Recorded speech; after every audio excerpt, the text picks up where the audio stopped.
Now, let's dive into the post. My girlfriend was over at my place 2 days ago. We're both 20. She has a stepbrother who's 23, and before this, I'd only met him a few times. He seemed like a regular dude. She asked if it was okay for him to come over too for a couple of hours, and I said why not. He said he would get booze and pizza, and my parents were away visiting relatives for the weekend, so I figured we could hang out. I have a little sister who's 15. They came over, and she stayed up in her room the entire time. We were all a bit tipsy, and my girlfriend's stepbrother asked if he could use the washroom. I pointed him to the one down the hall. My girlfriend and I were preoccupied and didn't even realize how much time he was taking until we heard raised voices upstairs. We immediately went up to check what was going on and found my sister crying. The guy had gone up instead of using the washroom. My sister's door had been ajar, so he apparently walked into her room. All details I managed to wrangle from my crying sister, by the way. She was taken by shock and was trying to stay calm, but he wasn't leaving. He was trying to chat her up. She told him to get out, and he closed the door behind him instead, which is why she started freaking out. She tried to get past him to open the door, and he grabbed her, but she managed to open it anyway. I'd reached the landing by then, so he backed off. Obviously, I was super pissed. There was a lot of screaming going on, lots of accusations. We were all drunk, except for my sister. After getting the story from her, my girlfriend's stepbrother was stuttering and deflecting. I'm pretty sure I threatened violence at some point. My girlfriend was trying to be the mediator. She said I had to calm down and couldn't fly off the handle based on word of mouth. But I was there. I saw my sister crying in panic. I know what she's like, and I know she wouldn't lie about something like this. Why would she? I told her stepbrother to get out of my house. My girlfriend kept saying we could sort this out and have a proper conversation, but I didn't see what conversation was there to be had. Eventually, she said, "What if my sister was lying?" in front of my sister's face. I asked her what on earth would make her think that, and she said she's a kid and could be making it up for attention. Like I said, I lost my shoot. I told her to get out, and afterward, she kept calling me, but I ignored everything. The dust has settled a bit. I went over everything again with my little sister. She promised me it had happened the way she was telling me. She told me she was scared he was going to attack her. My girlfriend texted me this morning saying I shouldn't have raised my voice like that, and I scared her. I thought of apologizing then, but she still hadn't said a word about apologizing to my sister or addressing the issue with her stepbrother. I only replied that we had to talk, and she said there's nothing to talk about. There's no hard proof, in her words, and the stepbrother ended up doing nothing. So she told me she would deal with him, and I should drop it. I don't know if I'm the jerk for the way I handled this. Maybe if cooler heads prevailed, this silent treatment wouldn't have happened, and we could have discussed everything. I don't know what to do from now on either. I love that girl. I don't want us to be over, so I want some advice on where to go from here too. Now for a few comments. One commenter said, a 23-year-old man should not be trying to chat up a 15-year-old girl. Full stop. Another commenter added, trying to rap a 15-year-old, what grown man handles a 15-year-old on his way to the bathroom? A predator. Someone else mentioned, he even already committed a crime. Trapping someone in a room with you counts as unlawful false imprisonment. Another commenter advised, break up with your girlfriend and protect your sister. The girlfriend is an enabler. I know she has had to see or sense the creep before. Then another commenter said, she said you scared her by yelling, but her adult stepbrother was drunkenly in a 15-year-old girl's bedroom and she doesn't think the child was scared? Another commenter suggested, what if you called the cops? Would the girlfriend be mad and scared about that? I'd seriously recommend reporting it. If nothing else, it will establish a record of his behavior. One more commenter said, protect your sister and maybe have a big long talk with the girlfriend. If she doesn't understand, then reevaluate your relationship. When asked about his feelings, OP replied, I'm definitely not losing sleep over the way I treated the stepbrother. I think I should have done worse and could have done worse, but I just wanted him out of the house. I'm pissed because over these 2 days, all her texts were about how she felt and how I could have handled this better, and she's never seen this side of me, which is all true. But when I messaged her back to ask about her brother, her response was effectively, drop it. I can't believe she's being so callous about this. The post begins with the original poster sharing an update. First off, thanks everyone who commented on my previous post. I tried to read as many comments as I could. I got some great advice. My girlfriend asked me yesterday if we could talk in person. I agreed, and we met at a public park. She showed up already, looking on the verge of tears. I basically said what one commenter suggested, word for word to her. She let me speak and was silent for a long time before she said she was sorry for the way she had reacted. She told me she had been drunk and panicked and hadn't been thinking clearly and was trying to stop it from becoming a fight. We discussed her stepbrother. She told me he has a weird streak and acts oddly sometimes. She told me he genuinely could have made a mistake and didn't mean any harm. I asked why he'd gone upstairs in the first place, and why he'd shut himself in with my sister on finding out he was in the wrong room. No answer. I asked how she was so sure he had no perverted intentions. No answer. Some of you suggested that the stepbrother might have had a history and even might have done something to her. I didn't outright say it, but I was implying it. I kept saying, what if he had gone further? What if he's attacked someone before and you don't know about it, etc. I asked if there had been incidents like this before and how she could possibly downplay what happened. She didn't have anything to say, but again, at that point she was too choked up to speak properly, so I don't think she could have answered even if she wanted to. Anyways, I wasn't there to listen to excuses or justifications, and I told her that. She asked me if we were over, and I said the only way we could move forward was if she apologized to my little sister and then stopped all contact with her stepbrother. I just don't see a scenario where my sister feels comfortable around him again. She told me she didn't want to lose me, but she couldn't do what I asked from her. So I told her, yes, we're done. My parents came back this morning, by the way. Like I said, they had been out of town at relatives' place. I hadn't told them about this over the phone. I just said an incident had happened and I would explain when they got back. My sister asked me to speak to them on her behalf, and I told them everything. My dad gave me a lot of shoot, rightfully so. He says he wants to speak to my ex's parents about this, let them know what their son did. Police here are about as useful as breasts on a bull, but we discussed it, and we're going to file a report anyway. I highly doubt it will go anywhere, but at least it will be a record in the system. My sister is doing better. She was really shaken up. She asked if she could sleep in my parents' room or mine for a bit.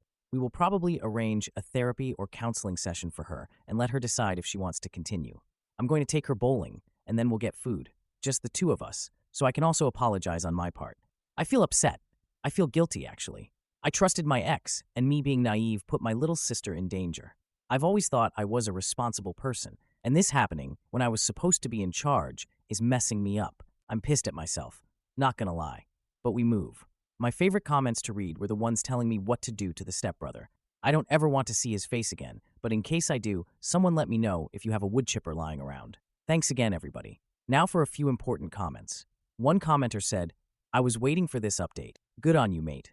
I still think the creep did something to your ex, which is why she kept deflecting and answering vaguely, saying he acts odd sometimes. Even if he did, it's not your responsibility now, though. Your poor baby sister. Hopefully she heals quickly from this. The original poster replied, most people seem to think so. I will say, my ex's mother has been with her stepdad for nearly 6 years. She never liked discussing her family and had only recently introduced me to all of them. She never gave any indication of a bad relationship between her and her stepdad brother. I would have never guessed in a million years if abuse or attack was happening. I hope it's not the case because that would be seriously messed up. Another commenter added, personally, I don't think he did her something such as abuse or attack, but something more insidious, grooming. That would explain why she is so vague about him. Then, another commenter said, that's a really valid perspective. The behavior described, his odd actions, shutting himself in a room with the sister, and the lack of clarity about his intentions could be indicative of grooming rather than outright abuse or attack. It could explain why she seems hesitant or vague when talking about him, possibly due to a mix of confusion, fear, or a desire to protect him. Grooming can often involve manipulating someone into normalizing inappropriate behavior over time, making it hard for them to see things clearly or speak out about it. The situation definitely warrants further investigation, especially with her reluctance to talk about him directly. Am I the idiot for joking about cheating on a game piece and losing my girlfriend, my stuff, and my cat? I, female 23, and my girlfriend, female 21, recently went to my family's house for an early Thanksgiving. My family are all amazing cooks and like to assign other people with stuff to bring. I, being a horrid cook, was assigned board games and paper plates. This was my first time being told to bring something, and the first time GF would be meeting my parents, so I decided to go all out. Me and GF went out to a local game store and bought a few things. Here's the important bit. I got the game of life. Call me nerdy, but I like the game so much because I roleplay and act as my character in game. My family likes to join in too, so sometimes it escalates into full-blown improv with a board game. However, I failed to tell GF that I would be acting. That was definitely my bad. The evening was going great. I was introducing GF to my family, and they really seemed to like her. Then we busted out the games. We first played Monopoly, which I was also role-playing in with my brother, 28M, and then we played Life. I was a struggling Frenchman who abandoned college to pursue his dreams. My brother was now my sister who went to college and hated me. My aunts and my brother's wife, BW, were a gang, and GF was just soaking it all in.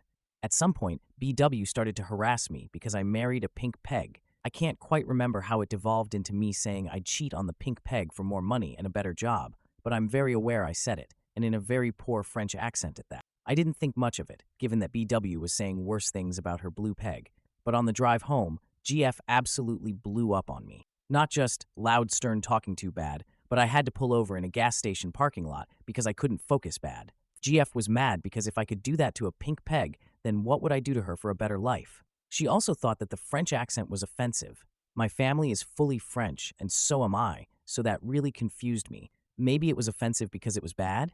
Since we were already at the gas station, I offered to go inside and grab her some snacks, but she denied and said she would come inside with me. I hoped we could talk it out while we shopped, but instead, every time I would pick something up, GF asked if I would cheat on her for said item.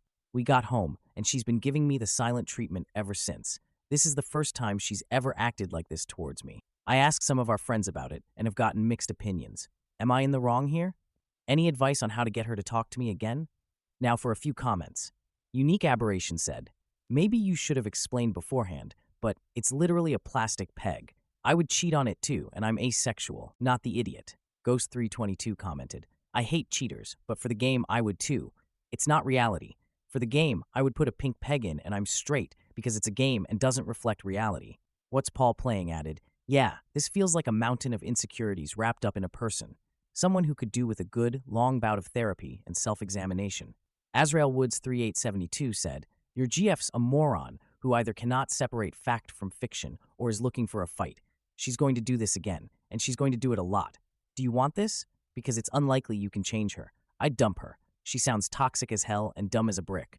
Hope long until she does this in front of your family. No girl is worth that stress. Neither Entrance 208 commented, for real, bad relationship compatibility. OP, you want to play board games and have fun acting. GF can't handle separating board game play from reality. Better to find someone who vibes with you than fights with you over a simple board game. Now for the 6-week update. Hello. I posted here around Thanksgiving asking about a situation between me and my girlfriend. Thank you guys for the advice. It helped me have an important talk that GF and I needed to have. Here's a super quick rundown of the OG post. I, female 23, and my girlfriend, female 21, went to my family's house for an early Thanksgiving. Her and I brought the game of life instead of a dish, and the game ended up with me and my family acting as our game characters. In character, I said that I'd cheat on the pink peg I married for more money and a better job. On the way home, GF started screaming at me for what I said and then gave me the silent treatment. Am I the idiot? A few days after the original post, I asked GF to sit down on the couch with me and discuss the situation. It was like talking to a rock. She just sat there with her arms crossed as I talked about how much I disliked the silent treatment. I ended it with saying, if refusing to talk to me is the only way you'll face problems, then it may be best if we break up. That caught her attention because she started screaming at me again about how breaking up over something so little was immature and that I was blowing this entire thing out of proportion. The entire argument ended with her storming out of our house and screaming that we were over. That happened at the beginning of this month, and I wasn't going to update, but something happened last night that made me post this. She hadn't moved her stuff out and asked to come over while I was gone to collect it. I told her she could come over that evening. When I returned home, multiple of my things, books, clothes, hair products, jewelry, and dishes were gone, including my cat and none of his stuff. I am so stressed. He's in one female, Savannah cat, and since she's staying at a friend's apartment, I know he has no space and zero enrichment. I'm thankful that he'll tear that place to shreds, but they don't have the means to take care of him, and he may be in danger. If you have any advice on how to get my cat back, I would greatly appreciate it. I'm devastated that I may spend New Year's without him. Now, for a few comments. MIDI Reader suggested, police non-emergency line. Davikaos advised, call the police, have proof of ownership of the cat ready for them, and ask for an escort to collect your property. Just in case you didn't learn the lesson, never allow someone into your dwelling while you're not there. Am I the idiot for banning my sister's chaos-causing dog from Christmas dinner and ruining family unity? Here's the post. So here's the deal. I, female 30, host family gatherings at my house because I have the most space, and honestly, I love it. Last year, my sister, female 28, insisted on bringing her dog, a large hyperactive golden retriever, to Christmas dinner. I wasn't thrilled about it because I don't have pets, and I like keeping my house clean and fur-free. But I thought, okay, it's the holidays. Let's be nice. Fast forward to Christmas Day, and this dog goes absolutely berserk. It knocked over the Christmas tree, chewed up one of the gifts, a handmade scarf from my mom that took her weeks to knit, and somehow managed to jump up on the counter and eat half of the appetizers before we even sat down for dinner. I spent most of the day cleaning up after the dog and barely got to enjoy the holiday. My sister's response? He's just excited. It's Christmas after all. This year, I told her no dogs. I was polite but firm, saying we'd love to have her, but the dog needs to stay home. She got super upset, saying her dog is part of the family and it's unfair to exclude him. Now she's threatening not to come at all, and my mom is pressuring me to let the dog come so the family can be together. I told them both that I'm not changing my mind. Now I'm being called selfish and not understanding. My sister is acting like I'm banning her child or something, and I'm starting to second-guess myself. Am I the jerk for putting my foot down? Now for a few comments. One commenter said, "Okay, don't come. Call her bluff. This is your house, not the idiot." Another added, "Absolutely, call her bluff and tell mom she's pressuring the wrong person." Then another commenter mentioned, "Agreed, but I'm super petty and I'd take it up a notch. Tell your mom she's welcome to host so the whole family can be together. Then gift your sister dog training for dummies and your mom cleaning supplies." Now for the 2-day update. First off, thank you to everyone who offered advice and support on my original post. I was feeling a lot of pressure and was starting to second-guess myself, but I really appreciated reading all your comments. To clarify a few things before I get into the update, I don't hate dogs. I grew up with pets, but since moving into my own place, I've chosen not to have any. I also have some health concerns, allergies, which make it more difficult for me to handle dogs in an indoor environment. I love my sister, but the last time her dog was at my house, it caused major stress. Now, for the update. After my original post, I had a long conversation with my sister and mom. My sister kept saying that I was being unfair by not allowing her dog to be part of the family celebrations. She compared it to me banning her child, which I told her was a pretty extreme comparison, considering her dog is over 80 pounds, rambunctious, and wasn't exactly well-behaved at my house last year. To be honest, things got a bit heated during our conversation. I tried to explain that it wasn't about her dog, it was about having a peaceful, enjoyable family gathering. My house isn't pet-proof, and I didn't want to spend the entire evening cleaning up after the dog or worrying about my guests' safety. The dog knocked over a glass of wine last year, too. But she kept saying that I was being too controlling and that I didn't care about her happiness. At this point, my mom started to get involved. She's been trying to play the family unity card, saying that my sister's dog is like a family member and that we should make exceptions to ensure everyone is happy. I held my ground, and it felt like I was in the middle of a tug-of-war. The next day, my sister texted me saying she would come if I made the choice to accept the dog as part of the family. Otherwise, she said she'd just skip Christmas dinner altogether. My mom called me in tears, saying I was making the holiday divisive and that I was being difficult. Honestly, at that point, I started feeling like maybe I was being unreasonable, but I stuck to my decision. So here's what happened. My sister showed up without the dog, but she was very upset about it. She barely interacted with anyone at first and spent a lot of time on her phone. It was super awkward. By the end of the night, things had calmed down a little, and we were able to enjoy dinner. But I still feel like the tension is lingering, and I'm honestly wondering if I made the right choice. Some of the comments I received, especially about setting boundaries and considering my own well-being, made me feel better about my decision. But now that it's all over, I can't help but feel guilty for causing this rift. My sister has barely spoken to me since, and my mom is still upset. So, for the final question, did I make the right choice? Was I being unreasonable, or was I just standing up for myself? Thanks again to everyone for your advice. Now for a few more comments. One commenter said, "NTA, you don't want a rambunctious, ill-behaved dog in your house. If your sister wants to bring her dog to get-togethers, then she can host them at her house." Another shared, "My dogs are over 80 pounds. You wouldn't know we had dogs if you came over for a party. They'll say hi, but they don't beg and will go chill somewhere if things get crowded. Having well-behaved dogs is a substantial commitment on the part of the owner. Good dog training gives the dog a better life as well. And IMO, anybody with a poorly behaved, untrained dog is a huge AH. Lastly, someone mentioned, mine aren't great. I am working with a behaviorist, but I would never even want to take them to a family event. Ignoring the chance they would do damage to someone/something, I wouldn't be able to relax or chill for fear they were off somewhere eating a mince pie or a pound of dark chocolate, especially the little one. She once stole a sandwich out of someone's mouth, and while she's better than she used to be, bless the place command, I wouldn't want to test it to destruction like that.